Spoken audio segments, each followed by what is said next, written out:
Good morning and welcome to WNHH-FM's Dateline New Haven.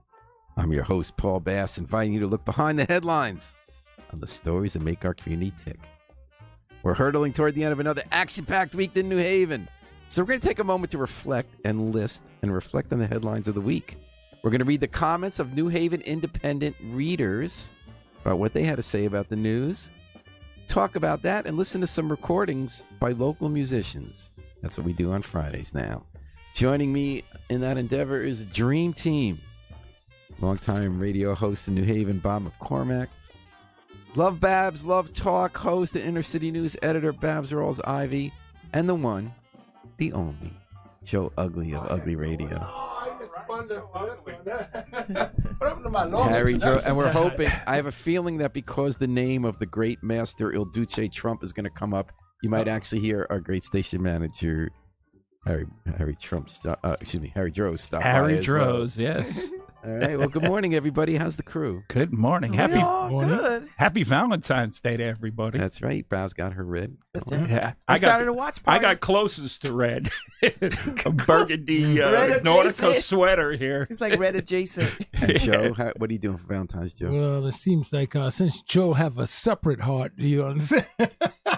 I woke up this morning, Paul, actually listening to Joe. Oh, is that right? Yes, That's you a had good some thing. Reverend Lee, I think it was, on. The great Reverend Samuel T. Ross Lee. Samuel And the Lee. T Yeah, stands He's for the Leroy. number one, man. There you get go. him on a show, that's a show. So, folks, I'll bet you Samuel Ross Lee was not backing Michael Bloomberg for president if I had to If you were guess. listening to the show, you know doggone well he's not. I mean, I have a feeling he's a Bernie or a Warren person. But Wow. Tony Harp, Yes. who was our mayor until recently, Is it a surprise that she is? well, we're going to talk about that. Tony Harp has announced, she had an interview with The Independent yesterday, that she is backing Michael Bloomberg for president. She's not alone.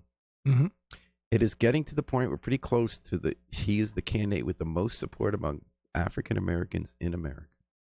He's pretty close to Biden. He's quickly overtaking him. In this week alone, some of our great leaders like Lucy McBath, others have been lining up behind him. Mayors all over the country, black Congress people all over the country lining up behind Michael Bloomberg on a week where numerous revelations have come out about his personal racism as mayor of New York. Didn't Bloomberg finish third in the latest Quinnipiac poll? I believe he Yeah, did. and I think he's second in bumped other up to polls second. now, and he's going back, bumping up to second in a lot of polls. So, folks, let's see what some readers of The Independent had to say about Harp backs Bloomberg, and then we'll talk about it ourselves. Bob, what did Tyler Truce have to say at 2:39 p.m.? Well, yesterday? disgraceful. All of those in black leadership endorsing this man need to be called to account. Blithely indecent, indifferent, arrogant promotion of a racist in all of his racism and talking about Black Wall Street.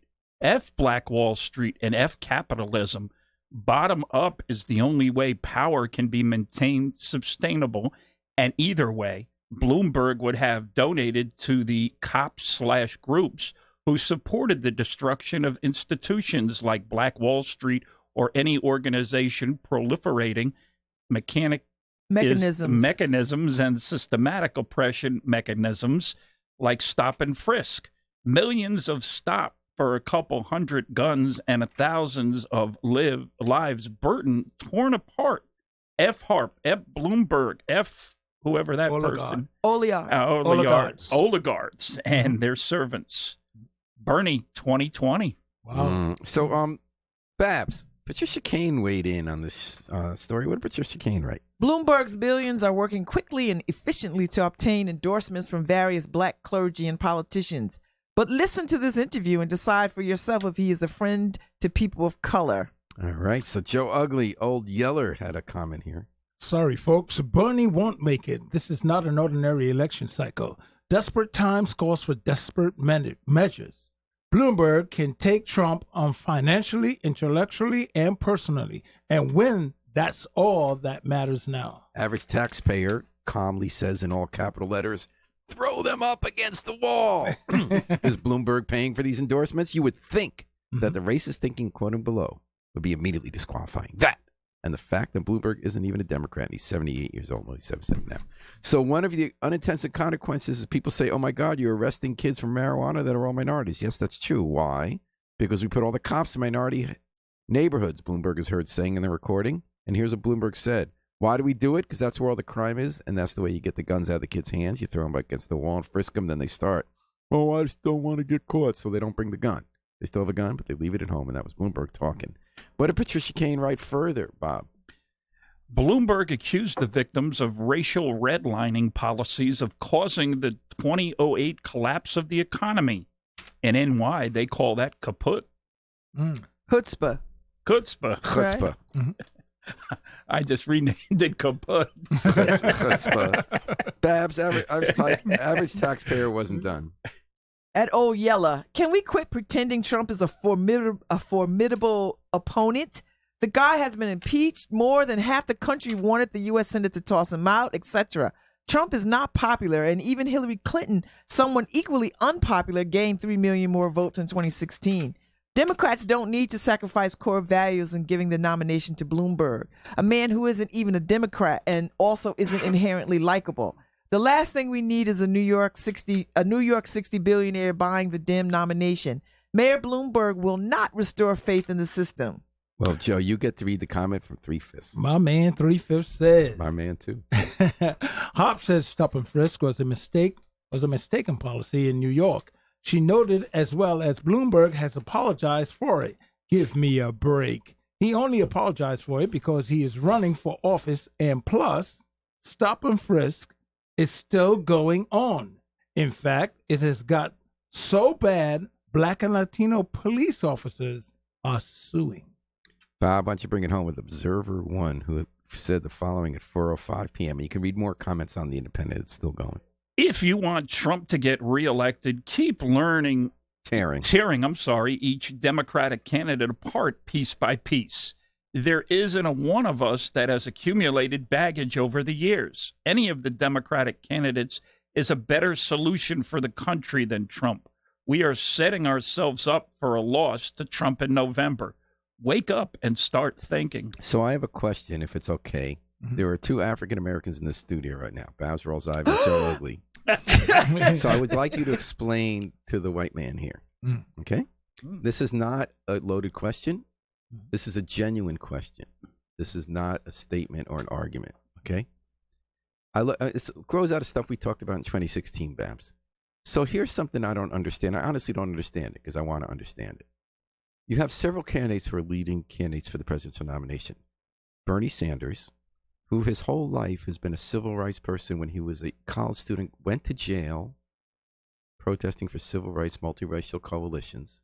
And unlike in 2016, he has some black supports, Black Lives Matters people, HBCU students, lefty systematic change activists like Nina Turner.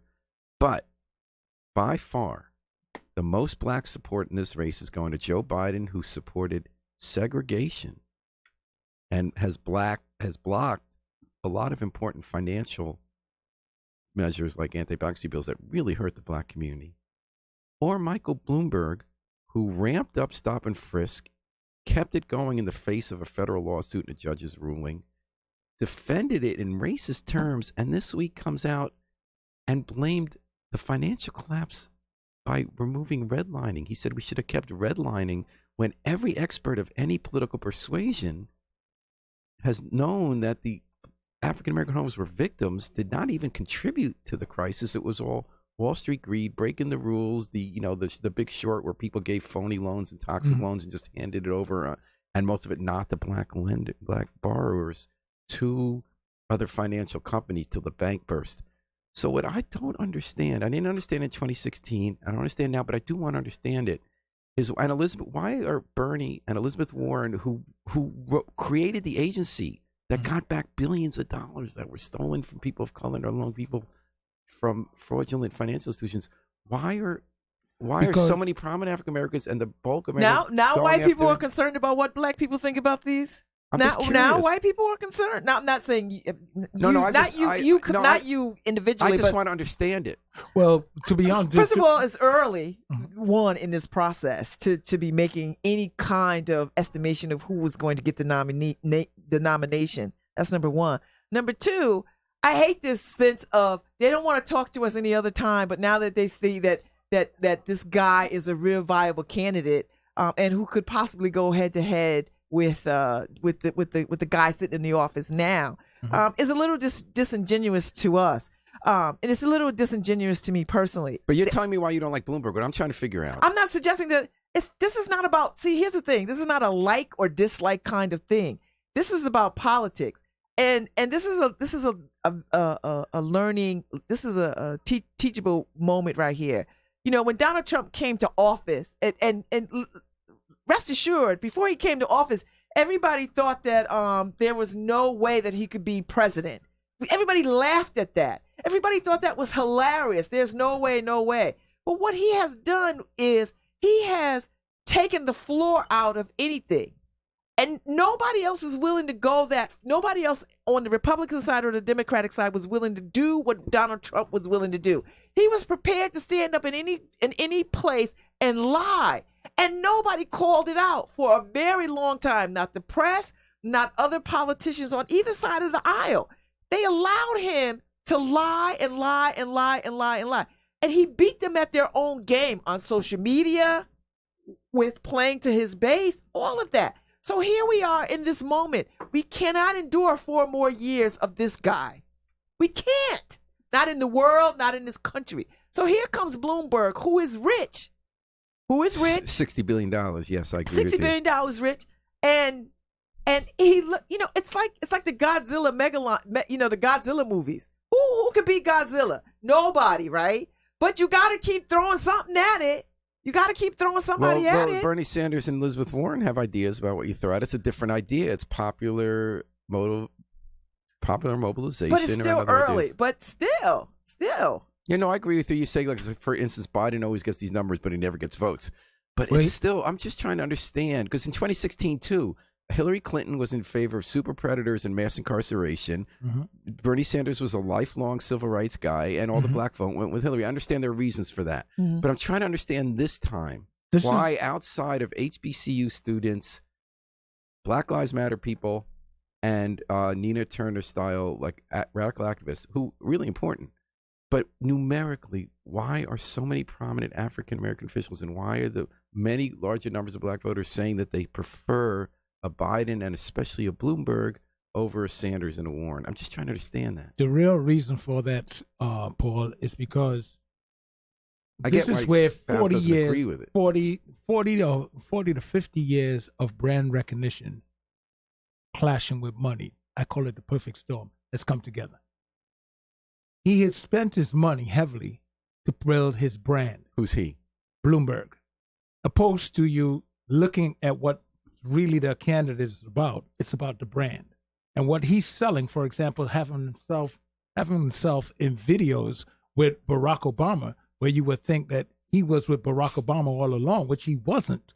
The brand that he's selling is what we're getting. And he's put a lot of money in the black community. And that is what's working for him. Charity, because very close to Jeffrey Canada. That brand that he's putting out there, let's not ignore that, because that is a major factor in why because people didn't know about him. So what are they getting? What he's selling. And what he's selling is the brand right now of himself as being a successful individual, and he can do this for you, opposed to the depths of stop and frisk and the 5 million people in New York that it affected.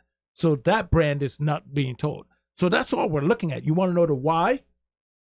He knows how to build the brand, and that's it.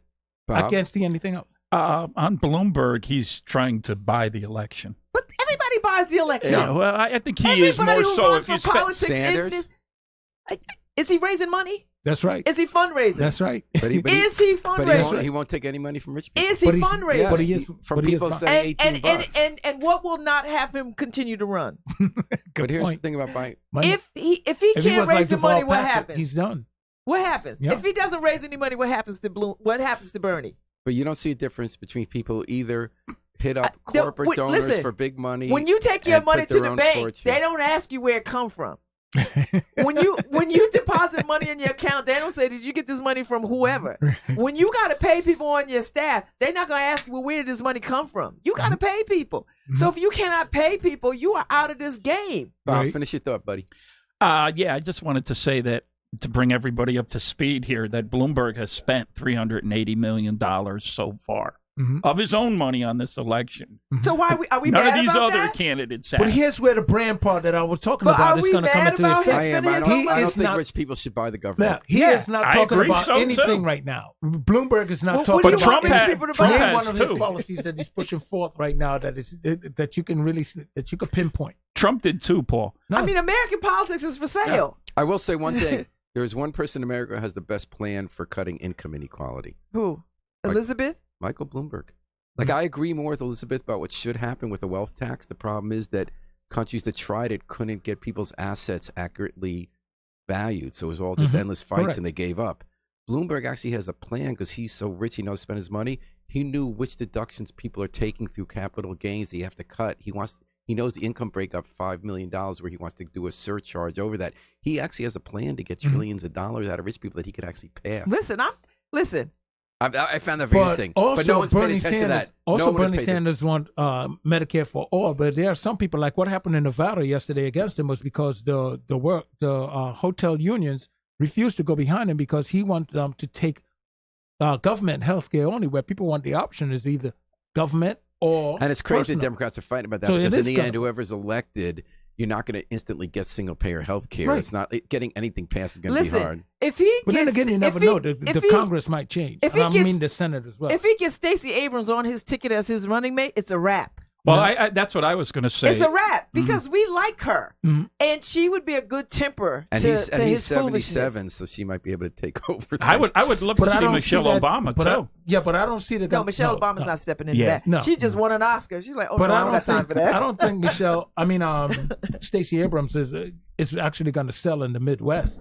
I mean, as much as Stacey Abrams, you'd be surprised. Stacey I would Abrams be. in Georgia. I would be. Harry keeps bringing up the general election, but in the primary in Georgia, Yes, she got the highest level of votes in suburbia. which from have a white different women. mindset from those blue collar workers that's coming from Wisconsin, Indiana, Western Pennsylvania, the whole Rust Belt. It's a Right, different mindset. Let me just comment on the money, on Bloomberg's money. It doesn't matter. It doesn't matter the money. Hillary outspent Trump by 7 times. Bush had more She money spent, than yeah, Trump. she spent over 1.2 billion or something like that. So it doesn't matter if Bloomberg ends up spending the 1.2 of his own money. It's better. He's not taking it out of people's pockets. Look, Elizabeth Warren this week was on TV saying, giving you a heartfelt story about a woman who had $6 in her account and sent Elizabeth $3. And Elizabeth was like, this is what I'm looking for in the people. No, you shouldn't be taking half of a person's worth. Okay. Well, the Harry Droz, You as know what, usual, Harry? brought home. I don't always agree with you, but that one I got to agree on. I got to agree with It's weird. We're all agreeing with Harry Droz today. I don't know if My something's in the goodness. water. Well, we're going to take a break. You're listening to Dateline New Haven, headlines and baselines. And this first baseline is going to be from Steve Mednick, who is a local musician, attorney, and he puts out like an album every year or more. Know him well, And he has- Paul. oh, Used to be a former alder. As he got What You Gonna Do. People watching on my watch. I got my watch party up. Place where kids is dying. Sorry, Harry. I guess I don't know why I got the auxiliary up, Harry, but it's not playing. All right, you know what? We're going to have to bring it back here. You listen to Dateline New Haven, WNHH FM 103.5, live streamed in New Haven, Bend-Oregon. We're doing headlines and baselines. We were going to do some baselines. We're going to have to hold off on that one. So, the second story we're going to do, we're reading comments on the stories. We're about the lockup at 1 Union Avenue.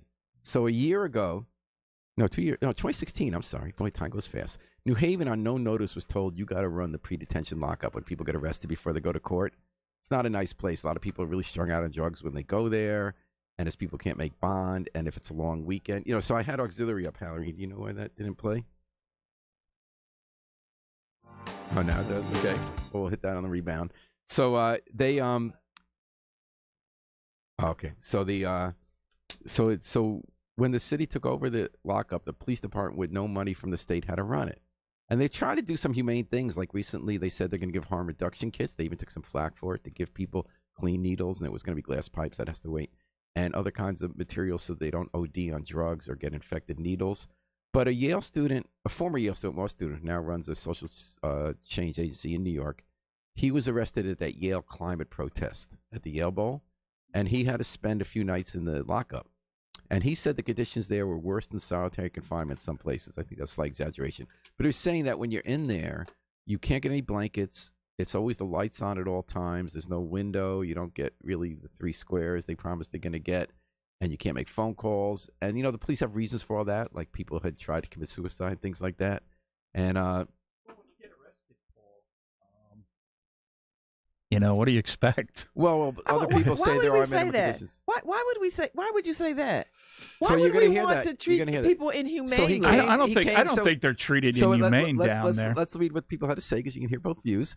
They came to a police commission meeting, he and some advocates like Barbara Fair, and said, you know, we do have minimum conditions that say how people should be kept.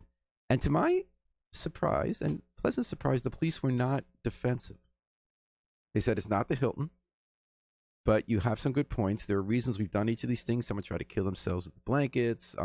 You know, with the lights off, we couldn't keep track. Maybe we can now if we get some cameras in. We don't have a lot of money, so they don't kill themselves. You remember, they didn't want to have a situation like in Texas, right? So they actually had a conversation. They're looking at that. But our readers just hauled off on both sides about this former Yale student, Mr. Keenan, and the case he brought. And John Valecka, a retired assistant police chief and acting chief, started it off. Joe, what did John D. Valecka write? Another Yale student who knows everything and wants to help us fix everything that's wrong in society, not unlike the other know-it-alls who want to run the Senate. Let me help you, Mr. Keenan. It's jail. If you don't like, this fall under what you were saying. If you don't like that it's not as comfortable as the conditions that you and your privileged elite are accustomed to, maybe you should avoid breaking the law and ending up there. Just a suggestion, but I am sure you feel as if you can do whatever you want without repercussions. I mean, you do go to Yale and all. So, Babs, instead of having you read the one you don't agree with, let's have Bob read Christian Bruckhart's, and then Okay. have Babs read Gretchen Pritchard. What an interesting letter. I hope his future legal briefs aren't filled with as many inaccuracies, obfuscations, inconsistencies, exaggeration, and inadequate research. For example, on Friday, November 22nd, 2019, another person was a passenger in a car that was stopped for having tinted windows. He was held for more than 60 hours. By that logic, Timothy McVeigh was stopped for not having a license plate and given the death penalty. What were the warrants for? I was perplexed by his equating of holding cells to solitary confinement while simultaneously asking for a modicum of privacy. If you're in solitary confinement, why do you need more privacy? Insert confused meme. Here, he then presented a straw man argument of DOJ demand letters, not because they're germane to New Haven, but probably because they sound official. I'm surprised there wasn't a reference to the Geneva Convention thrown in there. His concerns under temporariness, incommunicado detention, and single agency control are well researched. Officers in detention wear body cameras, the apparent lack of a state actor. The bail commissioner is there every day. You know what happens every Sunday morning. Anyone who has been held approaching 48 hours has their arrest report brought to a judge who ensures that there is a PC for the arrest. That's probable cause. His concerns about inadequate medical care are again poorly researched. AMR and the FD are frequent visitors to detention. As Yale ED staff, Emergency department. how often were there guarding someone almost daily? Finally, after all of these scathing claims of how bad detention is, reading the devastating account through small tears of his 6 whole hours, they're summarized in a mere 1961 words. I was at the edge of my seat waiting for this beacon of truth to grace us with his recommendations on how to reform this American gulag. Mhm. They were overwhelmingly Underwhelming. Oh, they were underwhelmingly adding a clock, a library, and dimming the lighting prior to snack time. Move over, Solzhenitsyn. Solzhenitsyn. We have a new champion. Okay, well, what did Gretchen Pritchard have to say, Babs Rawls Ivy? Well. It looks as if our commenters so far, A, regard all detainees as subhuman, deserving nothing, who should only be glad they aren't being kept in a dungeon in some medieval castle, and B, regard Mr. Keenan as a spoiled member of the elite who has no business stepping out of his lane and trying to provide a voice for the subhumans.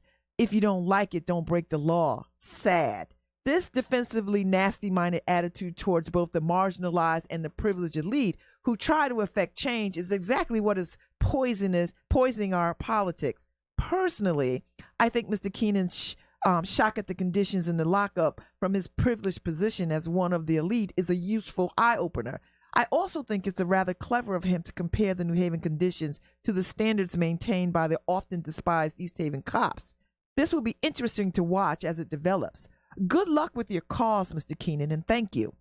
Also, Keenan is not a Yale student. He is a graduate of Yale Law School who holds an executive position at an advocacy nonprofit organization. Perhaps the article should have emphasized his job rather than repeatedly identifying him by citing his alma mater. It obviously led to careless misreading by the majority of the commenters. Well, but Clarity weighed in. So if he named himself Clarity, he must be thinking pretty clearly. Let's see if that's true. Joe, what did Clarity write at 9:48 a.m. on February 12th? The department should have a Yale student wing at lockup. This area would have comfort cells with electric blankets, memory foam mattress, flat screen TVs, and Zen gardens. Hey, maybe a Yale alumni can donate a library section in lockup. You can't make this stuff up. Well, there's an officer who goes by Trust Me. And Harry, what did Trust Me write?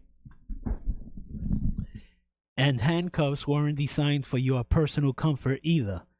Behave and don't get locked up. You really need to get over yourself, Keenan. That's a member of the law enforcement. Okay, Patricia Kane said nothing better demonstrates the need for civilian oversight of our paramilitary police than the emotional and sarcastic responses by present and former NHPD members. Mr. Keenan offered his observations, comments, and suggestions in the spirit of having a conversation and seeking solutions. If there are reasons that some things can't be done, have a dialogue about that. But why the personal attacks on a man who conveyed the facts as he experienced or understood them? Why is it so hard for police to hear any criticism without responding with an inappropriate level of outrage and insults? Fortunately, Mayor Elliker and Chief Reyes were present at last night's Board of Police Commissioners meeting and listened respectfully. I trust them to do a process that evaluates Mr. Keenan's recommendations and to see where the holding cells can be more human-friendly. As Mr. Keenan pointed out, no one is a holding cell has yet been convicted of a crime. In fact, the civil rights protest is hardly the kind of crime that requires more than a citation or a promise to appear. This level of anger with which members of the NHPD responded to this straightforward request should be of concern. No doubt dealing with society's problem and Yale students, graduates, or professors are hardly a weekly topic at CompStat. Do you remember, folks, when the Yale professor died in the jail cell? Been quite a few people that have died. And so Hill resident, I'd like to send this one to Babs. Hill resident had an interesting take that's not similar to anyone else's. As an owner of the privilege, all I can do is speak on behalf of those who may be more knowledgeable and have more direct experience with injustice.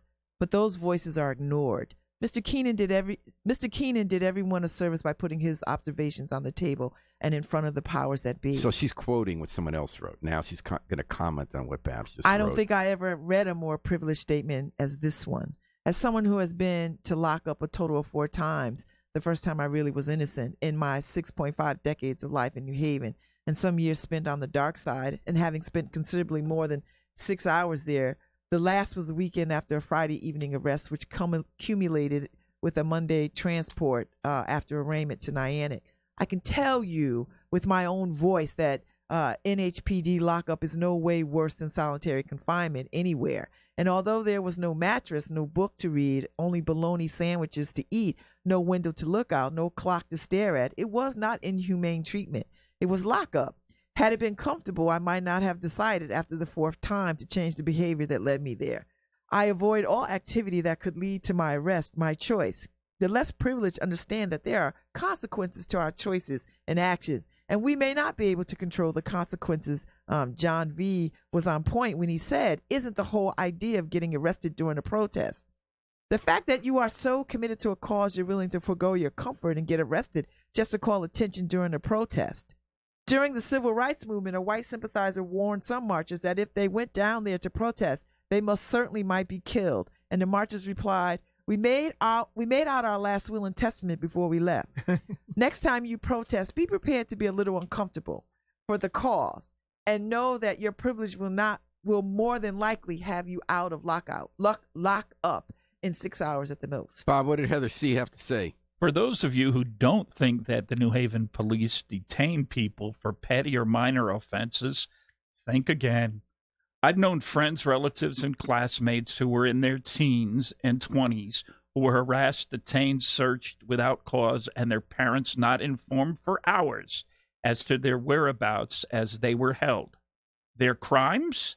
Waiting at a bus stop, hanging out at the food court at the Chapel Square Mall, riding a bike on the sidewalk, riding a skateboard, falling off a skateboard, being too loud, riding in a car with dark tints, even though the car dealership said it was within the legal limit when the car was bought, failure to use a turn signal in a car, broken taillight, being silly and play shoving a friend, hanging out in front of the Yale Art Gallery and the Yale British Art Museum, sitting on top of the wall around Beinecke Library Plaza, having a car stall because it needed repairs, hanging out in large groups in public spaces, playing music too loud, etc., etc. Sometimes the police use a petty offense as an excuse to hold someone so they can intimidate and deter marginalized people without a power. Certain groups are also considered undesirable in Yale campus and downtown areas. Joe Ugly, T. Mateague, who's a New Haven public school teacher, what did he have to say? I specialize in snarky comments about New Haven police services. Public schools. New Haven public schools. I was in New Haven police service. New Haven public schools. But at the end of the day, I love students, feel privileged to work with all of them, and only hope for the best. I see the best in my students, though through good times and bad. That type of perspective can be applied to law enforcement. This guy is using his privilege to help others. I've met far more offensive Yaleys. Let's bring it on with challenge. What did she have to say, Harry? Some of these comments were laughable. Simplifying arrests as though only criminals face arrest is hysterical. How many police officers are on the force right now who should have spent some time in a cell? Maybe we can ask some of the officers who have been arrested how the tension felt. Whenever someone speaks to the humanity and dignity of others, it brings certain types out of the woodwork. It's unfortunate and yet expected and predictable. What's unfortunate is that it took someone of privilege and class to bring attention to a long-standing problem. I salute Keenan for putting himself out there for the critics to bash. It takes courage and a moral compass to speak out against injustice and inhumanity. The establishment will try and silence you with snarky remarks. Don't let them. Probably wish Yale graduate or attorney was listed in their resume. Keep up the good work serving the less fortunate. So we're reading the comments from the Independent here on Dateline New Haven, and we're doing headlines and baselines. So, folks, now you've read what other people had to say. What do you think about this issue, about the lockup and what this guy wrote? I'm wondering what it took so long to bring about the situation at the lockup. You know why? Well, it's because most people arrested don't have the Don't have resources access. to bring up the issue. I mean, that's always the case, though. I mean, it always takes these kinds of people to sort of bring awareness, to shine the light on injustice and inhumanity toward people. Why would anybody rest well knowing that we are treating people this way? It's lockup. It doesn't mean, we're not sending them to Siberia. Right. And they're not guilty either. They're Right. It's lockup. That means you have not even been found. You haven't even had a trial as of yet. But perhaps you raise a very good, very interesting point that I think need to be hammered home. Most importantly, they're human beings. and we don't treat people like that. We should think of others the way we want to be treated, no matter what. And especially when, some people are being locked up for the list of stuff. I can't recall who said it, but the list of stuff that they were they're harassed saying. because they're young and black. Excuse me? Yeah, they're harassed because they're young and black. Because they're young and black. No, you could get picked up just for walking down the street, music too loud or whatever it is. So, does that require you to be in an inhumane situation? Absolutely. Harry Jones. Well, bringing it back to Bloomberg, right? Oh, we are? No, I'm just saying the way he treated the less fortunate, the people of color, inhumanely. And sometimes it does take, people of privilege to help out the underprivileged. Well, I quickly have a take that's different from y'all. Okay. I agree to some extent with everybody who commented who are disagreeing with each other. I think the cops were a little harsh on the guy and on the arrestees because they're not guilty of a crime. They do deserve basic humane treatment, and it's really important. But even if you are guilty of a crime, you should... Totally. I agree with you. And I think it's really important, as Babs said, that someone who does have the resources like this to bring attention to it. I think it's great the way the police chief and the one who runs the lockup, Nick Mercutio, listen to it and want to make it better. I'm also very sympathetic to police about how hard it is to run the lockup. Some people have genuinely bad experiences there, especially before the New Haven police took it over. I remember the woman who was made fun of, who was the addict and then died and didn't get her medicine. And it's a very hard job there. And other people have had bad experiences since. But I think in general, I believe, I could be wrong, they want to do the right thing. It's just really hard. The state threw the responsibility on us. The criminal justice system is broken. It's absolutely crazy, especially when there's no court on Monday. That so many people there in court for days because they can't make bond. But then you know what? Then they should think this is a blessing to them that somebody of this level of privilege shines the light on people this, who run it did. so that it can make their jobs better. Right. So when you get past the resentment of Yaleys and people arrested that some of those cops it helps them. The people in charge did recognize that. So that's why I sort of take to all. I think that there are always mistakes. If we ran the jail, it'd be mistakes. You have to take some measures because some people killed each other. You know how it's like TSA takes everyone's shoe because the shoe bomber, when it turns out that they might not be, you're fighting the last war and tactics. So they take away your blanket. Someone tried to kill himself with the blanket. They keep the light on because they're making themselves. I mean, that's obviously not the base solution. So we all got to work on it together. Mm-hmm. So while I think some people are way too hard on arrestees here, and there's a lot of resentment of, Yaley guy, I think both sides have important information to bring to the table. I think there are really important challenges about how to run that lockup, and we shouldn't even be doing it. The state should be doing it. There are inherent problems in the criminal justice system with you're held because you're poor, which is absolutely sick. Bail and bond. We should just do away with it for everyone except for people who pose a violent risk immediately to somebody else. And I feel for the people who get arrested and have to stay there. Do you think this person who got locked up and the story will bring about change, Paul? I mean, it already has, hasn't it? Yeah, they already had a conference call the day after. Just by the fact that they're having this conversation. I mean, stuff is happening. I think there will be some modest changes. And so, we listen to Dateline New Haven. We're doing headlines and baselines, local music. We're going to try again with Steve Mednick playing What You Gonna Do. Locked up and the story will bring about change, Paul? Yeah, they already had a conference call the day after. Just by the fact that they're having this conversation, stuff is happening. I think there will be some modest changes. And so, listen to Dateline New Haven. Cowards in the halls of Congress, bending to the will of the NRA. They really know there's an answer. Hiding things inside, they always get their way. With this crap about thoughts and prayers, it's too early to talk about what's going on. They read from the same old script as they embrace the victim. Keep moving on. Why don't you look into the mirror and answer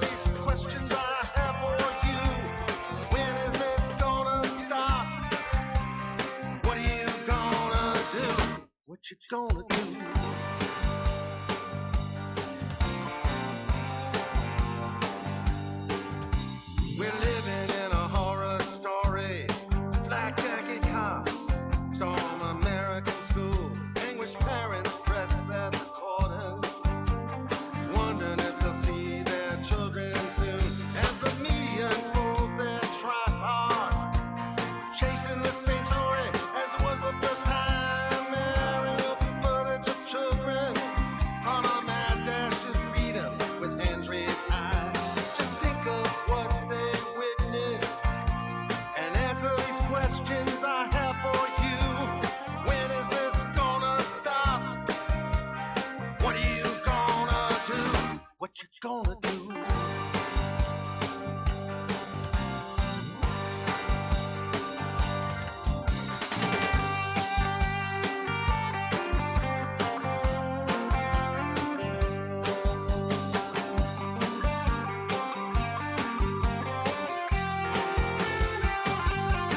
As we reach the point of no return, we're in the center, storm time's running out. I got my ear to the ground. Listen for the wind in the universe. While searching for a place called home, we took a turn to a place called there. When is this gonna stop? What are you gonna do? What you gonna do?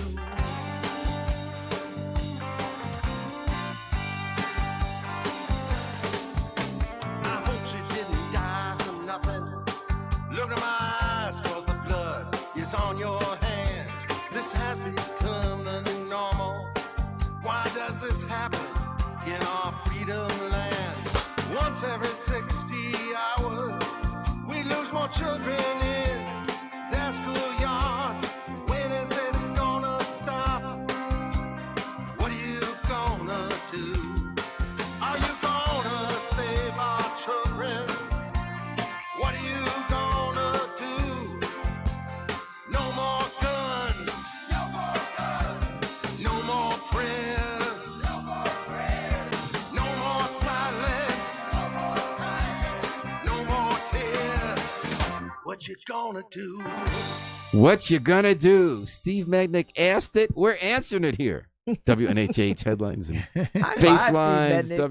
WNHH FM. I'm here with Joe Ugly, Bob McCormick, Bowser, Rose, Ivy, Harry, Joes. Basically the whole crew. So no one could stop us. Got one more story to look at. Mayor Justin Elicker went to the Dixwell New Hallville Senior Center this week. Mhm.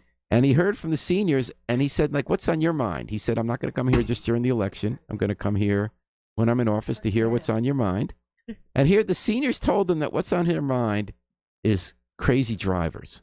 There was an elderly man killed near Edge of the Woods one night on Whaley recently. So far this year, more people have died from drivers hitting them than being shot. Last year, it was pretty close. Mm. So, Wow. So in yes. So in, Wow, I and, just you know, heard you said that. Did you more from it's driving? been unbelievable. Oh my And, goodness! and I walk every day down Whaley. Believe me, it is. You put your life in your hands. I mean, And the Nick- police only go after pedestrians. They don't go after. There was a driver who hit preschoolers in the hill walking in the crosswalk when she wasn't looking, and they didn't even charge them under the state's vulnerable user law because they went to the hospital, but they decided that wasn't a quote serious enough injury because they were going to live. Okay, so that's my bias. Let's see what people had to say. So Elicker was there. The old people said, give us speed bumps, give us traffic islands, give us stuff so these drivers stop mowing people down. Make us free. Babs Rolls Ivy, what did Elm City Born and Raised write at 2:09 p.m. on February 12th? The solution is speed bumps and red light traffic cameras. There's no way around them, and when properly installed, decent-sized speed bumps, not the small ones, into roadway and intersections, they are highly effective. Speed bumps and red light traffic cameras are the only way to help reduce speed traffic violations on these roadways and keep poor driving accountable. Not nicely painted multicolored roadways, visibility sticks, or intermittent police motor vehicle enforcement. Let the PD traffic units attend to school bus and zone violations, DUIs, and enforcement and speed enforcement on roadways in which speed bumps would not be reasonable. LT Grassel Boulevard, South and North Frontage Road, Whaley Avenue, Dixwell Avenue, etc. Hartman 13, retired police spokesman, who has always been in the argument with us about why the police don't go after drivers, and they've never, according to the police, have never been responsible whenever they've killed pedestrians. What did Hartman 13 write with punctuation, Joe Ugly? time, traffic, signals, blue in the face. So his point is that all that it takes is having better time traffic signals so drivers aren't mad about having to stop every block or two. Bob, what did Fast Driver write? I am so happy to read that I am not the only one that thinks speeding is out of control in New Haven. Friends of mine live on Winthrop Avenue between Legion and Davenport Avenues. And let me tell you, that street can also be called the Indianapolis Speedway. It's really scary how fast they drive down that particular section of Winthrop. Like someone said in the article, if a cop was posted there, the City Hall coffers would fill up very quickly. However, as I read on, Justin said that most of the speeding ticket money goes to the state. Why is that? That has to be changed somehow. This is probably the reason why there are very few radar traps set up around New Haven, because the money leaves the city. Now I can understand the lack of radar, but it should not be that way. The internet said, Harry. What Hartman 13 said, time the traffic signals. T. McTeague says, some speed traps on 34 Legion Avenue would be great. Get the suburban speeding commuters to slow down before they hit a student walking to career high or a nurse walking to the hospital. They drive fast every day and often blow through red lights. There are lots of side streets and spots to radar for motorcycle or cruiser.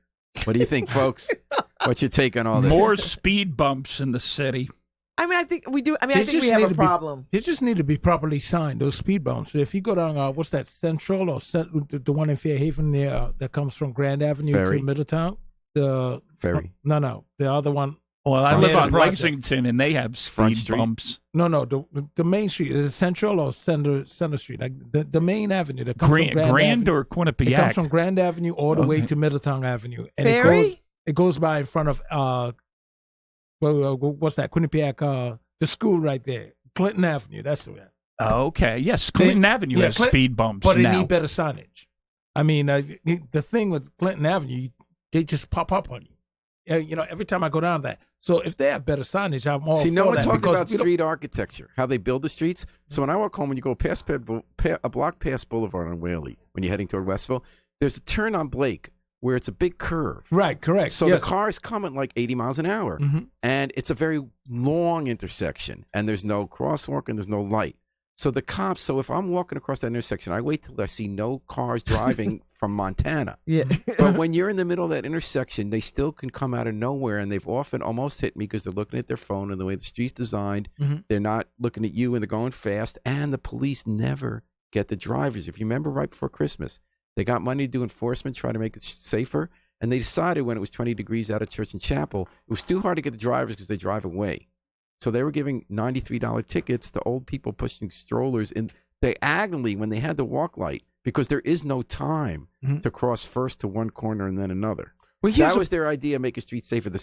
Every time they investigate a fatal accident, Mhm. a crash, they never or almost never blame the driver unless the driver has left the scene. I think that I needs agree to with change. that. They got I to agree rebuild with that. streets, and because cops, like most people, spend more of their time in cars, they don't walk, so they haven't seen it from that perspective. So they're thinking about how do I get to where I'm going to place to place, and with these people stop being in the way, it's a pain in the butt, and they're a problem. And I think that they, like the rest of America, have a car-centered attitude that makes it impossible to fix. But I want to hear what you guys have to say. When we're looking at, we don't even got to go far. We could go right downstairs at the corner of Orange and Elm Street, and there's no walk sign to just get from north to south on Elm. To cross that street. Every time I go through there, I'm almost like it's playing chicken with cars. It's ridiculous. Right downstairs. I still think one of the worst intersections in the city is over there by the hospital, by Yale Hospital, where that frontage road, York Street, Yeah, and somebody was killed there. That a few area years is ago. crazy. But you know what? I think New Haven is some of the worst crosses of streets in the nation. You have people jumping in all the time with a green light and everything. They just jump into the street. I think it's Yale students. But let me just say this. They're notorious. Yeah. Let me just They say are this notorious. because the speed bumps, I've seen them actually, it's like a Dukes of Hazards. Send you in the air. And they take Damn. air Yeah. and everything. It's Well, like especially they're not because doing they're not anything. properly signed. That's what it is. So people come up on them last second, and you're already on them. and Harry's you- right you about go the airborne. pedestrians, that they're also false sometimes, but they're not. They don't kill. A pedestrian doesn't kill someone. Yeah. Cars do. Cars and do. I know someone who sometimes crosses when I shouldn't. For the most part, you feel like you have no choice. Like Joe said at Orange and Elm, there is no way to cross that place legally and carefully when there are a lot of cars in both directions because you never get the top. Anyway, Babs, what do you think? I mean, I think we have a problem, but I always think that we have a transportation problem, and this is a transportation issue for me. From the way that from the way that we resist having light stop signs that are in sync with the traffic, to a ridiculous bus system to roads that are in bad shape. And just almost like a hatred for pedestrians. So do I hear tolls so we can raise the money to fix it? I don't know if you can have tolls on like streets. No. State tolls on the highway so we have money to fix the transportation. I mean, you know what? Listen, we need tolls. I'm all for tolls. We need tolls. We need weed. We need tolls on truckers. Yes, legalization of marijuana will be coming soon. And it'll calm down those drivers. There you go. Paul, I had I don't know. Is Doug still on with the city? But he was on my show, and he said that there was hey, I got to ask questions these days. There was a 10-year study or something like that on the traffic in the city of New Haven. And the problem with that is if you're going to do a 10-year study, guess what's going to happen? 4-year study.